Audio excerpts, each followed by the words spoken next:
William Walker Atkinson's The New Psychology.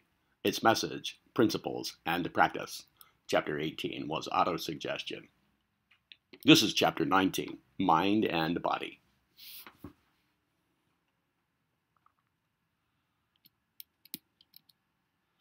The new psychology takes into active account the influence of the mind upon the body. The older psychology devoted but scant attention to this very important phase of the general subject, evidently regarding it as but an interesting side issue, rather than as a vital feature of the main subject. It has long been recognized that mental states react upon physical conditions, either favorably or adversely, according to the nature of the mental states. But the older psychologists contented themselves with noting the facts, somewhat grudgingly in some cases, without attempting to point out methods whereby the mental force could be used to promote health and restore normal conditions, or else to prevent the production of abnormal conditions by restraining adverse mental states. But with the entry of the new psychology into the field, the therapeutic value of the mental forces came prominently to the fore. The casual investigator of the subject of the influence of mental states over physical conditions and psychological functioning is very apt to be sidetracked by the claims of the various creeds, cults, and schools of the day, with the several religious, metaphysical, and occult theories and doctrines. He may see cures of physical ills being made by the teachers or healers of certain cults. He may easily prove the genuineness of such cures, and then seeing this, he is apt to accept the same as a proof of the theories of doctrines advanced by those making the cures. But a wider field of investigation will reveal to him the surprising fact that other cults, schools, and creeds are also making the same kinds of cures in the same kinds of cases and in the same proportion, although the several doctrines, theories, and beliefs of these schools may vary greatly, and are often diametrically opposed to each other. A careful analysis of the results of a wide investigation of mental healing will lead the student to the conviction that all of these various schools and cults are employing some common universal principle, having nothing whatever to do with the respective religious, metaphysical, or occult teachings of the various schools, or the several schools, and cults. In other words, they make their cures in spite of their doctrines and theories, not because of them. Of course, the advocates of the several cults and the schools vigorously combat this position. But the facts remain apparent to the disinterested investigator who manages to keep himself clear of the entanglements of attractions of all the schools and cults. The question then arises, what is this fundamental principle? Now, we believe that a full and complete answer to the above question is impossible, unless we are able to ascertain the nature of mind itself. Under this knowledge not being possessed at this stage of man's evolution, the first question cannot be fully answered. The best we can do is to attach a name to the principle as seen at work, and then discover the how of its application, leaving the why to dwell with the other unanswered whys of science. The best authorities have agreed in using the term mental suggestion, or mental induction, in speaking of the working principle of the effect of mind upon physical states. It is true that we are unable to answer the question, but what is mental suggestion at last? Well, at least we're able to tell how to use it and what are its effects. We also are able to ascertain by experiments the fact that the phenomena are in some way bound up with the subconscious mind.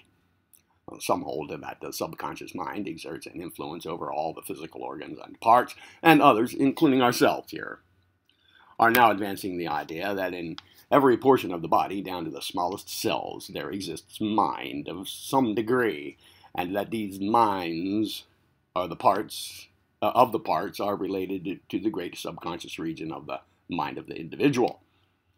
But this is merely a matter of the detail of theories. The fact remains that we may act as if there was mind in every cell and part of the body, and that this mind of the parts are amenable to suggestion or commands from the central mind of the individual or that of other persons. The process, in either case, comes under the head of suggestion.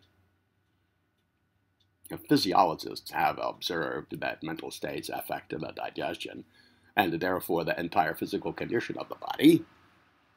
There have been cases in which conditions have rendered it possible actually to observe the operations of the digestive organs, excuse me, and the experiments showed that grief, anger, fear, or worry retarded the digestive processes, and if sufficiently extreme, actually stopped them entirely. Every physiologist knows that cheerfulness and hope increase the physical being like a tonic, while the opposite states depress the system and lower the vitality. Hope and cheerfulness are the two best tonics known to science, and the reverse states will lower the vitality to such a degree that often the tide may be turned in favorable cases, and death result. Ill people have recovered upon the receipt of good news, while fright and fear have killed their thousands. People have died under the belief that they have taken poison, when in fact they had not done so. Fear and worry have checked the flow of milk in the breasts of nursing women. All sorts of imaginary virtues have been bestowed upon certain religious relics, holy places, etc., in all religions, and thousands of cures have resulted therefrom, merely the effect of the mental suggestion. Imagination has an undoubted powerful therapeutic value recognized and applied by physicians who appreciate the fact. Dr. Richardson says, the passions which act most severely on the physical life are anger, fear, hatred, and grief. The other passions are comparatively innocuous. Of all the passions I have enumerated as the most detrimental to life, anger stands first.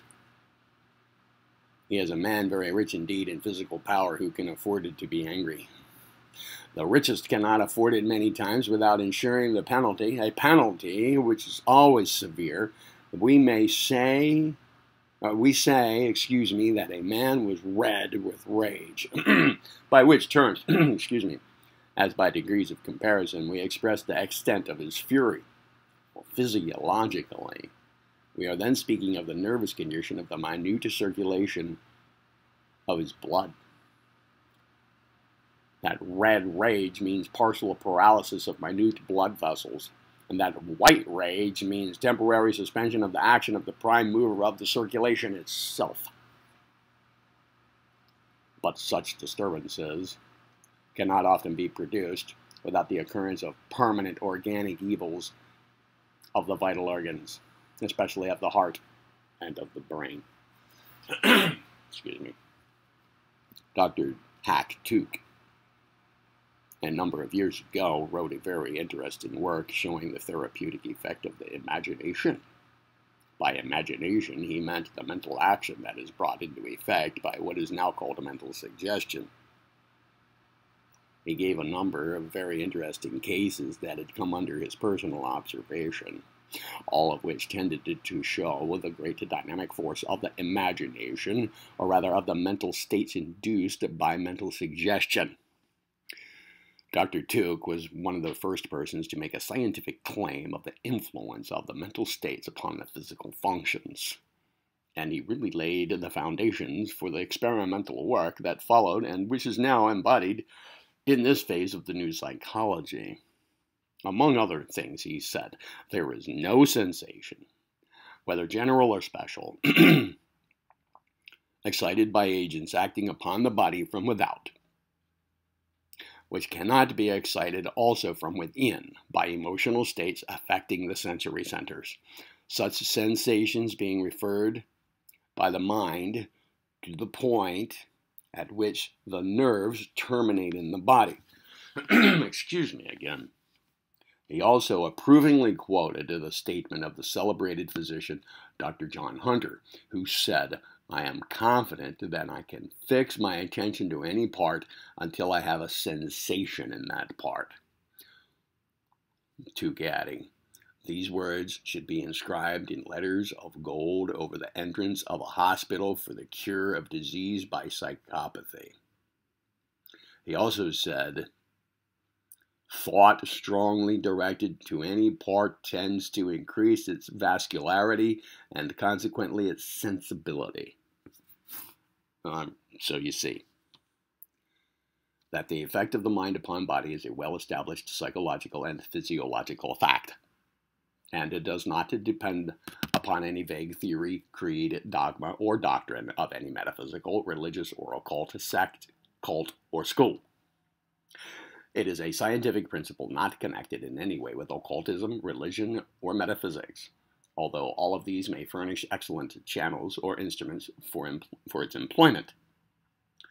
The stronger the degree of faith, hope, and confident expectation aroused in the mind of the person, the better are the chances of a cure. The subject of psychological therapy belongs to a special branch of the new psychology, and we shall not attempt to go into details regarding it in this book. We have merely established to direct your attention to the matter, that you may recognize its importance and give it its place in your mind.